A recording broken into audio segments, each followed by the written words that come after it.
So when I first thought what's mobile culture, I actually think of a colder mobile. But that just says more about me. But for the purposes of this, mobile to me means more than just a phone. It means a tablet. It means a reading device. It means any way that you're going to access stuff on the move.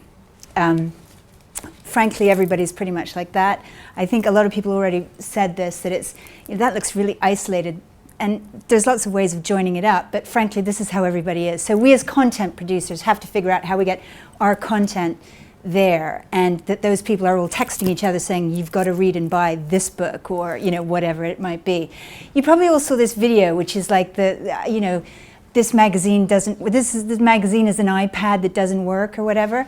Now probably the kid was just being a regular kid who was just doing stuff with their fingers. But the fact is everybody said, oh, Steve Jobs has rewired our brains and blah, blah, blah, blah, blah. But whether you believe it or not, you have to get in there. So that's kind of what we do. We're not fast to get into this stuff because we always have to know that we're going to make some money out of it. That with kids and iPads, inevitably, you're going to make a bit of money, if not loads, but I think a bit. So we've sort of gone into this quite gently. That's Rita and Curtis, some kids, Bloomsbury kids, and these are some of our activity books. So those are for kids that don't read, clearly, like any idiot could do this. It's activity books, and it's just moving an activity book into an iPad, choose a sticker, color in the thing, all those things that kids do, find your way through the maze. These are really basic things, and they're not particularly mind-blowing. But I thought it's also worth mentioning that it's all well and good producing an app, but actually, you can shove an app on the App Store and you'll never find it. You have to make sure that, Apple tell people about it and that you get great reviews and that you get publicity. And without all that stuff, you can produce as many apps as you like and you'll never sell very many copies of it. So the other point I would like to raise, the other end of the educational scale, is that everything in terms of universities and even primary and secondary schools now is going digital. That's what we're seeing mostly.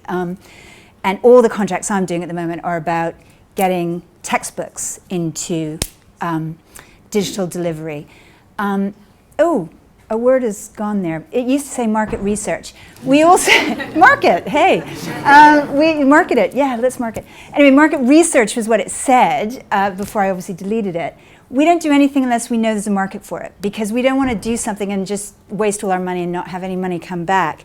So this is an example of something we also publish. Everyone thinks of us as Harry Potter, but actually we publish lots of different stuff, educational stuff, and this is a sailing example. Sailing market is really, really, they know what they want. And we publish something called, what is it called? Reed's Nautical Almanac. Anyway, you'd think you could just whap it into digital straightforward. But actually we asked sailors what they wanted, and they said, we want to be able to go, I'm going from here to there, and it sucks all that information. It goes, ba-ching, here's your, here's how you do that, and here's what the low tide is, the high tide. That stuff changes daily, so having an app to deliver that. And this one, which is all about, I want to sail in this region, that region, the other region, we segment the content and sell it in little chunks. God, I hate this format. Branding. So it can also be a way of actually not selling something, but just driving a brand. So we also publish stuff kind of to order, and we have something that we do with Qatar, which now probably doesn't need much help in branding because of the football. But anyway, at the time, this is probably about 3 years ago, they wanted to become known as the center of finance. So we produced a dictionary for them because we're good at that. And we made a little app. It's pretty simple, but it was all about branding Qatar as a place. It was like making it the new Bloomberg or something. There was a website, there was an app. Nothing special here, but it's just showing the kind of how you can use mobile to brand. Collaboration is my favorite bit, because none of us can do what we do without collaborating, because really, mostly publishing houses don't have the skills in-house to do all this cool stuff anyway. Not that anything you've just seen there is particularly cool, but you know what I mean. So we have to collaborate either with, developers or with other publishers. This is one of my favorite things. I mean, we worked with Faber and Touch Press on the Shakespeare sonnets, which you probably all heard about. Our bit in that was just the fact that we published something called Arden Shakespeare. So those were the notes. But I mean, what a phenomenal combination of, great actors, great tech, of course, great publicity. Without that, no one would have heard about it maybe.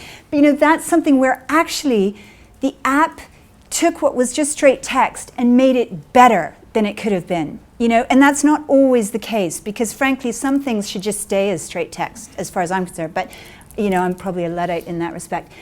This I just threw in, this was last week, Random House sort of did this game, Black Crown. It's like, you probably will hear, it's like the Frankenstein app. Things can do, the story moves differently depending on what choices you take.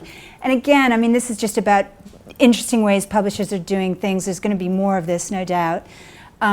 This also, again, just last week, it was the fact that everyone shares everything on mobile. I think that's a really important thing from a publisher's standpoint. I mean, word of mouth is the biggest way to sell a book. So the fact that word of mouth has moved onto mobile and, you know, via social networking, whatever, you can immediately share to a much wider audience. Now this is where I'm coming to the fact that actually it can just be immersive reading experiences and you don't have to pimp your ebook. And this is a literary fiction book. So it's not all about, you know, crime and mummy porn or whatever. That sold 50%, last week, it was published last week, first week sales, 50% were digital. I think that's kind of fascinating. This also is one of our digital first lists where that book was first published in 1927 and yet it's a bestseller now. And I think that's what's interesting. The economics of publishing are changing such that we can bring things back. We can also bring short things. Speaking of economics of publishing, it's not economic to publish in short, and this is a nod to you, by the way. I didn't know you were going to be here, but anyway, you can read that while I'm blathering on. But what I thought was interesting here was actually the whole thing about, you know, not only mass literacy, but everyone's participating, and I think that's a kind of a great quote there. Anyway, I've